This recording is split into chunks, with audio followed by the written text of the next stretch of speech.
नमस्ते सदावत्सली मातृभूमि, जय हिंद दोस्तों। शुरू करते हैं आज के डिफेंस समाचारों को।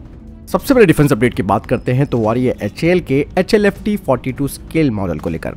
दोस्तों HLFT यानी कि Hindustan lead in fighter trainer, इसे एरो इंडिया 2023 में प्रदर्शित भी किया जा रहा है। दरअसल HLFT एक नेक्स्ट जनरेशन सुपरसोनिक ट्रेनर विमान है जो कि मॉडर्न कॉम्बैट एयरक्राफ्ट ट्रेनिंग में महत्वपूर्ण रोल निभाएगा। इसमें कटिंग एज एवियोनिक्स जैसे कि एक्टिव इलेक्ट्रॉनिकली स्कैन एरे यानी कि ISAR, electronic warfare suite, infrared search and track और fly by wire control. HLFT-42 का एक आइलेट स्टाइल वेरिएबल एग्जॉस्ट होगा और इसका फ्रंट नोज सेक्शन काफी बड़ा होगा, जिसमें कि इसका एक टेंडम सीट कॉकपिट होगा जिसके अंदर small size fire control radar भी लगा होगा। HAL की तरफ से कहा जा रहा है कि HLFT-42 एक सिंगल इंजन लड़ाकू विमान होगा जो लागत कम करने के लिए पूरी तरीके से मेटल का होगा और ये जब प्रोडक्शन के लिए रेडी हो जाएगा तो इसमें F404 इंजन या फिर कावेरी इंजन को लगाया जाएगा।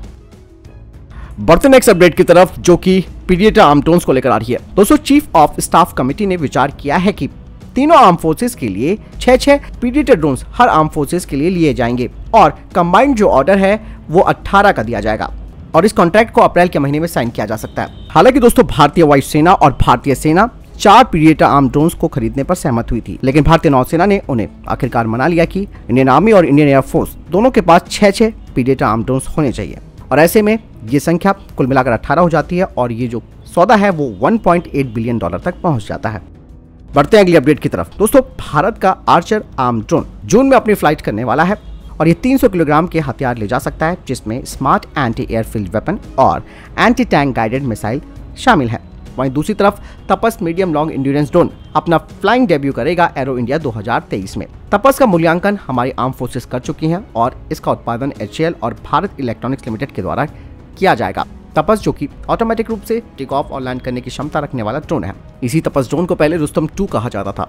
यह 28,000 फीट की ऊंचाई पर 18 घंटे से ज्यादा की उड़ान कर सकता है और ये ड्रोन यानी कि तपस ड्रोन न केवल सीमाओं की निगरानी करेगा बल्कि ये दुश्मनों पर हमला करने के लिए भी इस्तेमाल किया जाएगा। बढ़ते अगली अपडेट की तरफ। दोस्तों HAL के चेयरमैन CB अनंत कृष्णन ने कहा कि LCA Mark II प्रोटोटाइप का रोल आउट 2025 से 2026 में होगा और इसकी पहली उड़ान 2026 से 2027 में हो सकती है।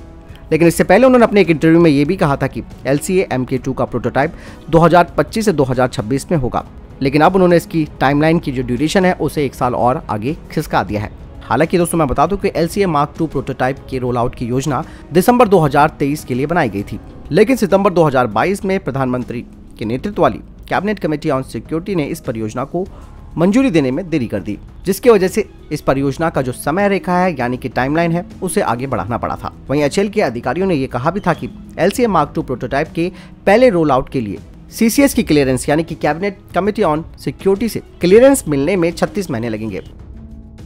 बढ़ते हैं अगले अपडेट की तरफ। दोस्तों रशिया अपने ऑरलैंड 10 और ऑरलैंड 30 ड्रोन को एरो इंडिया 2023 में प्रदर्शित करेगा, जिसे कि उसने इंडियन आर्म फोर्सेस को भी ऑफर किया है। ऑरलैंड 10 की अगर बात करें तो ये पेट्रोल इंजन से संचालित है और ये 6 किलोग्राम का पेलोड ले जाने में सक्षम है और इसकी maximum speed 150 kilometre per hour है और एंड्योरेंस टाइम इसका 16 घंटे का है। साथ ही इसमें जो लेजर डेजिग्नेटर लगा है वो इससे पिन पॉइंट टारगेट पर हमला करने की अनुमति देता है। वहीं जो दूसरा इनका ऑरलैंड 30 ड्रोन है वो 8 किलोग्राम का पेलोड ले जा सकता है। इसकी स्पीड 180 किलोमीटर प्रति घंटा है और ये 5 घंटे तक लॉइटर कर सकता है लॉन्चिंग साइट से 300 किलोमीटर दूर। बढ़ते हैं अगली अपडेट की तरफ। दोस्तों जहां भारत का AMCA प्रोजेक्ट काफी तेजी से आगे बढ़ रहा है और अब ये अपनी मैन्युफैक्चरिंग स्टेज में पहुंचने वाला है, ऐसे में दूसरी तरफ रशिया अपने Su-57 5th generation fighter jet को एरो इंडिया 2023 में प्रदर्शित करेगा और साथ ही वो भारत को Su-57 और Su-75 5th generation fighter platforms की भी ऑफर कर चुका है। लेकिन दोस्तों यहाँ पर दूसरी बात यह है कि अमेरिका अपने F-35 स्टेल्थ फाइटर जेट का स्टैटिक और फ्लाइंग डिस्प्ले एरो इंडिया में दिखाएगा। ऐसे में आप साफ तौर पर अंदाजा लगा सकते हैं कि दोनों ही देश अपने अपने 5th generation fighter jet platform का ऑफर भारत को कर रहे हैं। ऐसे में दोस्तों अगर भारत इनमें से किसी को भी चुनता है और दूसरी साफ बात यह है कि ये लोग हमें हमारे प्रोजेक्ट पर आगे नहीं बढ़ना देना चाहते। इनको मालूम है कि अगर भारत का AMCA फाइटर जेट तैयार हो जाता है तो फिर भारत को इन पर निर्भर रहने की जरूरत नहीं पड़ेगी। बढ़ते हैं अगले अपडेट की तरफ। दोस्तों स्वीडन की फर्म साप ने कहा है कि वो अपने ग्रिपेन ई को एरो इंडिया 2023 में दिखाने वाली है और साथ ही उन्होंने अपने सिंगल सीट ग्रिपेन ई और 2 सीटर ग्रिपेन F वेरिएंट का ऑफर भारतीय वायुसेना को MRFA प्रोग्राम में भी ऑफर किया है। साहब ने कहा है कि वो अपने इन ग्रिपेन फाइटर जेट्स में हाई लेवल ऑफ कस्टमाइजेशन प्रदान करेगा ताकि भारत इस फाइटर जेट में अपने स्वदेशी सिस्टम्स और हथियारों को जोड़ सके। यही नहीं, साहब की तरफ से ये भी कहा गया है कि अगर इंडियन एयरफोर्स इस साल अपना रिक्वेस्ट फॉर प्रपोजल जारी करती है तो कंपनी उन्हें पूरी तरीके से ट्रांसफर ऑफ टेक्नोलॉजी और भारत के साथ पार्टनरशिप करने के लिए तैयार है। बढ़ते अगले अपडेट की तरफ। दोस्तों, हाल ही में कुछ खबरें सामने आई हैं जो कि चौंकाने वाली भी हैं, जिसमें यह कहा गया है कि यूक्रेन में भारतीय मूल के जो सैन्य ट्रक हैं वो देखे गए।